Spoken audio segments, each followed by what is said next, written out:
إن الحمد لله نحمده ونستعينه ونستغفره ونعوذ بالله من شرور أنفسنا ومن سيئات أعمالنا من يهده الله فلا مضل له ومن يضلل فلا هادي له أشهد أن لا إله إلا الله وحده لا شريك له وأشهد أن محمدا عبده ورسوله أما بعد أعوذ بالله السميع العليم من الشيطان الرجيم بسم الله الرحمن الرحيم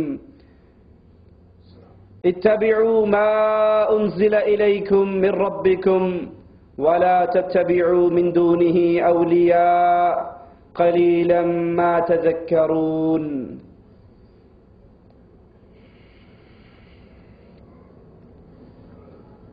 دین اسلام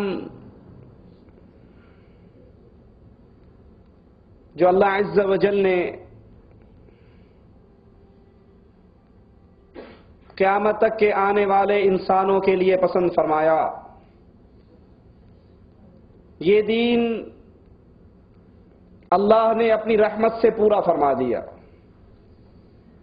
رسول اللہ صلی اللہ علیہ وسلم پر اللہ عز و جل قرآن حکیم کی آیات اتارتا ہے، اليوم اکملت لکم دینکم، میں نے آج تم پہ تمہارا دین پورا کر دیا.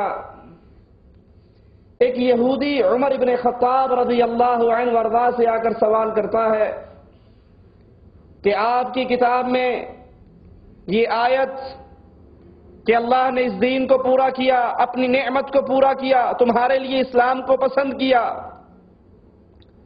اگر یہ آیت ہماری کتاب میں اترتی، ہم یہودیوں پہ نازل ہوتی، جس دن یہ نازل ہوتی اس دن کو ہم عید کا دن پکڑ لیتے. عمر ابن خطاب فرماتے ہیں اللہ کا شکر ہے کہ یہ آیت جمعے کے دن نازل ہوئی اور جمعے کا دن مسلمانوں کی عید کا دن ہے. اللہ نے اس دین کو پورا کر دیا. اب دین کی کوئی بات، دین کا کوئی مسئلہ ایسا نہیں جو ناقص ہو، جو ادھورا ہو، انکمپلیٹ ہو. رسول اللہ صلی اللہ علیہ وسلم فرماتے ہیں جنت میں جانے والی کوئی ایسی بات نہیں جو میں نے تمہیں بتائی نہ ہو، جہنم میں لے جانے والا کوئی ایسا عمل نہیں جس سے میں نے روکا نہ ہو. بلکہ حجۃ الوداع کے موقع پر رسول اللہ صلی اللہ علیہ وسلم انسانوں کے ٹھاٹھے مارتے ہوئے سمندر سے خطاب کر کے سوال کرتے ہیں هل بلغت، کیا میں نے اللہ کا دین پورا پہنچا دیا؟ سارے صحابہ فرماتے ہیں یک زبان ہو کر نعم یا رسول اللہ صلی اللہ علیہ وسلم. اللہ کے نبی علیہ السلام آپ نے دین کو پورا بیان فرما دیا، پوری امانت پہنچا دی. اللہ کے نبی آسمان کی طرف منہ کر کے کہتے ہیں یا ربی فاشہد، اے اللہ گواہ ہو جا، اسلام کی نعمت جو تو نے مجھے دی تھی وہ میں نے اپنی امت تک بیان کر دی. اب دین کی معاشرت ہو، انسان کی معیشت ہو، تجارت ہو، عبادت ہو، نکاح ہو، طلاق ہو، نماز ہو، روزہ ہو، حج ہو، زکوٰۃ ہو، دین کا ایک ایک مسئلہ رسول اللہ صلی اللہ علیہ وسلم بیان فرما گئے. اور اس کے ساتھ ساتھ ایک قانون اس کا اعلان بھی کر کے گئے، من عمل عملا لیس علیہ امرنا فہو رد، جس نے کوئی ایسا عمل کیا جو میری شریعت میں نہیں، میں نے بیان نہیں کیا، اللہ نے اس کا حکم نہیں دیا، میری سنت میں موجود نہیں ہے، وہ عمل کرنے والا مردود ہے، وہ عمل اللہ کے دربار میں قبول نہیں ہو سکتا، وہ عمل جو رسول اللہ صلی اللہ علیہ وسلم کی شریعت میں موجود نہ ہو. اسی لیے فرمایا کل محدثۃ بدعہ، دین اسلام کے اندر ہر نئی چیز بدعت ہے. کل بدعت ضلالہ، ہر بدعت گمراہی ہے. کل ضلالۃ فی النار، ہر گمراہی جہنم میں لے کر جاتی ہے. اسی لیے رسول اللہ صلی اللہ علیہ وسلم فرماتے ہیں جس نے بدعتی کی تکریم کی، بدعتی کی عزت کی، بدعتی کی کو پناہ دی، بدعتی کو پناہ دینے والے پر اللہ کی لعنت ہے۔ بدعتی کی عزت اور تکریم کرنے والے کی مثال ایسے ہے جس نے اسلام کی عمارت کو گرانے میں مدد دی ہو۔ رسول اللہ صلی اللہ علیہ وسلم بیان فرماتے ہیں بدعتی سے اللہ توبہ کی توفیق کو چھین لیتا ہے۔ اس کے لیے توبہ کا دروازہ، اس کے لیے توبہ کی امید ختم ہو جاتی ہے۔ زانی زنا کرتا ہے، اس کے دل میں ہے میں زنا کر رہا ہوں۔ شرابی شراب پیتا ہے، اس کے دل میں ہے میں گناہ کر رہا ہوں۔ چور چوری کرتا ہے، اس کے دل میں ہے میں گناہ کر رہا ہوں۔ وہ کبھی بھی توبہ کر لے گا، لیکن دین اسلام کے اندر بدعات کا اضافہ کرنے والا وہ گناہ سمجھ کے کرتا ہے یا ثواب سمجھ کے؟ وہ تو ثواب سمجھ کے کرتا ہے۔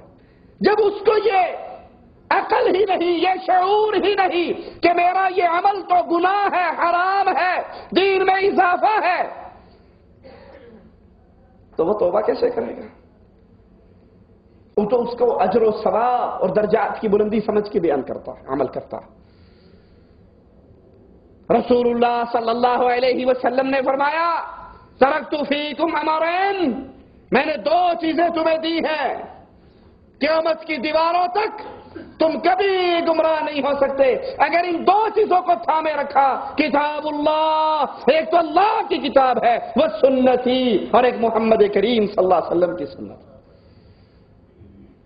اس تمہید کو اپنے سامنے رکھیے کہ دین اسلام میں ہر وہ عمل جو قرآن میں موجود نہ ہو، حدیث رسول میں موجود نہ ہو، سنت مطہرہ خالی ہو، اس عمل کو جب ثواب سمجھ کے، اجر سمجھ کے کیا جائے، نیکی کی بنیاد پہ کیا جائے، وہ عمل انسان کو بربادی کی طرف لے جاتا ہے۔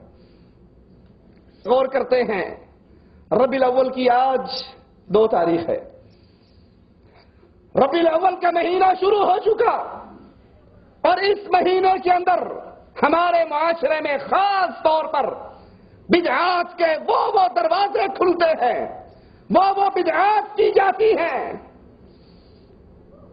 سنت پہ چھریاں چلتی ہے۔ جشن عید میلاد النبی، بڑے بڑے پوسٹر لگتے ہیں، اشتہارات چھپتے ہیں، جھنڈیاں لگتی ہیں۔ اللہ کے نبی صلی اللہ علیہ وسلم کی آمد کا جشن ہے۔